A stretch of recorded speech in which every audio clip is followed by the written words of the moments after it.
ay muli kaming lumalapit sa iyo upang ipahayag ang aming pasasalamat sa iyo. Salamat po sa paggabay mo sa aming buhay araw-araw at pagpapatawad sa aming mga kasalanan sa salita at sa aming mga puso.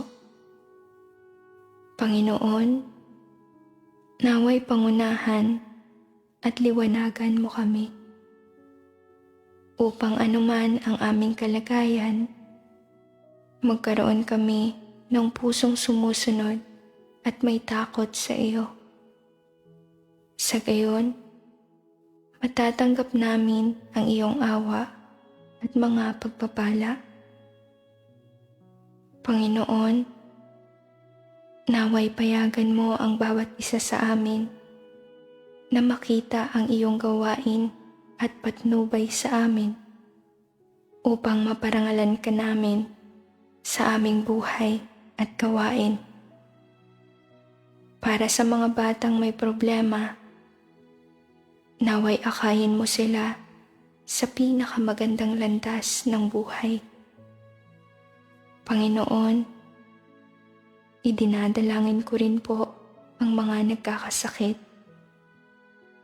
Naway pagalingin mo sila sa pamamagitan ng iyong kamay na puno ng lakas at kapangyarihan.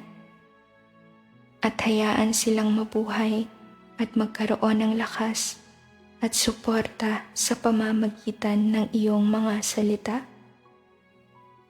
Ama, ikaw lamang ang nararapat sa aming papuri.